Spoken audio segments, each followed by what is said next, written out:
Hi po mga kabasura, another day na naman ng isang basurero dito sa Korea. At ngayong araw nga ay kukolektahin ko yung mga naipon kong gamit na galing sa mga tinapon lang nilang basura. Medyo madami-dami na naman kasi yung naipon ko, kaya tingin ko, kailangan ko na naman magpadala ng balikbayan box nito. Samot-saring gamit na naman kasi yung mga nakuha ko. Alam nyo naman, bukod sa pamimigay natin ay ginagawa ko rin tong negosyo. Kaya tara, samahan nyo ako. Tapos, pag nakita nyo lahat ng gamit na mga napulot ko, ilagay nyo lang yung gusto nyo dyan sa comment section ha. Kasi dito sa comment section ako naghahanap ng pwede nating pagshiran ng mga napulot kong blessings dito sa trabaho ko. Alam na alam yan ng mga palaging sumusubaybay sa akin. Kaya tara, sama kayo. Ipapakita ko sa inyo kung gaano karami yung mga napulot ko dito sa trabaho ko. Kaya let's go, tara, harvesting time! At dahil nga kasi sobrang busy rin talaga dito sa trabaho namin, kaya hindi ko kayang iuwi lahat ng mga mapupulot ko araw-araw. Kaya ang ginagawa ko talaga, nilalagay ko muna lahat sa isang tabi, pinagsasama-sama ko sila. Tapos, kapag araw lang ng linggo, kagaya ngayon, tsaka ko lang sila hahakutin ng sabay-sabay. Ika nga ay para iisahang pagod na lang. At siya nga pala, yung ibang mga gamit na napulot ko dito ngayon, yung iba dito ay hindi ko na naipapakita sa mga vlog ko. Kasi nga sa sobrang dami talaga ng napupulot ko, hindi ko na kayang i-vlog lahat. Hindi rin naman kasi pwede na palagi na lang ako nagsiselfone dito sa trabaho ko. Una-una, baka pagalitan ako. Pangalawa, baka maapektuhan yung trabaho ko. Baka lalo akong bumagal kung kada napupulot ko ay bibidyohan ko. Kaya yung iba lang yung mga nakikita nyo sa mga vlog ko. Tapos yung iba, ipinapakita ko na lang sa inyo ng ganito, yung minsana na lang. Ngayon nga ay halos 3 linggo ko rin inipon itong mga gamit na to. Nakakatuwa lang din na basta may makita akong gamit na pwede kong mapakinabangan o kaya pwede kong ilagay sa bahay ko ay kinukuha ko rin kagaya na lang nito. Pang design do sa may CR. May mga lalagyan. Ito pa.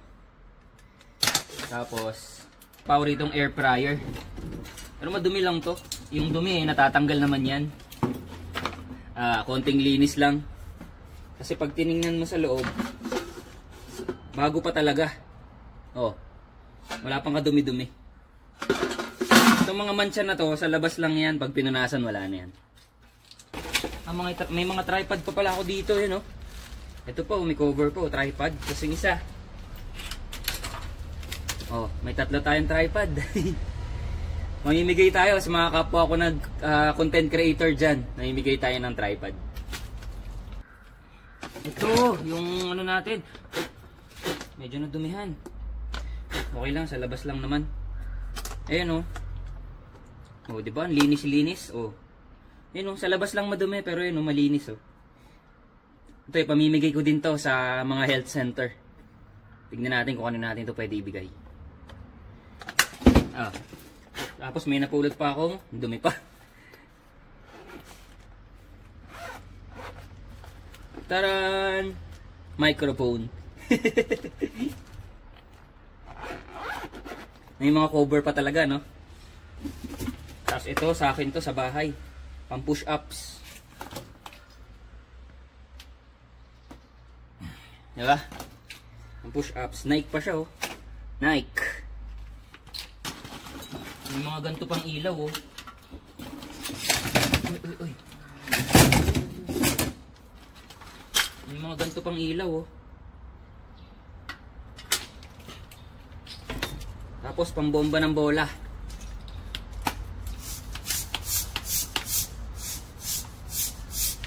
Ay, ganda to. Ito nyo mga kabasura, oh. May isang sako pa pala ako ng plancha rito, tapos ang dami ko pang plancha dito. Ayan o. O, diba? May mga badminton, tripod, mga tungkod. Meron pa akong doorknob, oh. Hindi na ako bibili.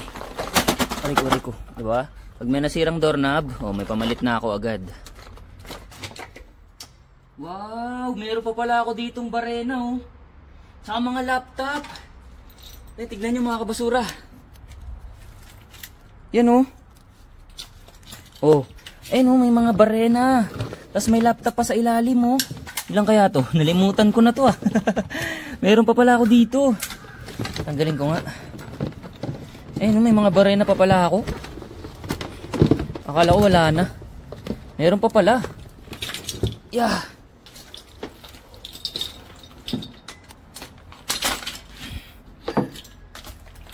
Yan oh, may laptop pa pala akong dumi. 2. Wow. 2 pala. Di ba? Grabe naman.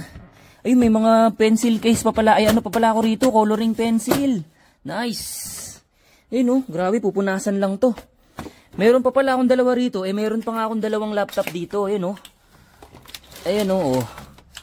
Oh, di ba? Dalawang laptop. Tapos ito, grabe matagal na oh, naiwanan ko na. Nalimutan ko na, meron pala akong tinabi ditong laptop. What? Ayos oh, dami. Alright, may pamimigay na naman tayo. At ito yung napulot ko dati na camera. Yan oh. Meron pa pala dito yan oh. Nandito pa pala sila. Mga tinabi ko dati, may payong po, dalawa oh. Tapos ito, pasukan na eh. Padadala ko sa anak ko to. Yan, mga gamit niya to. Ayos to.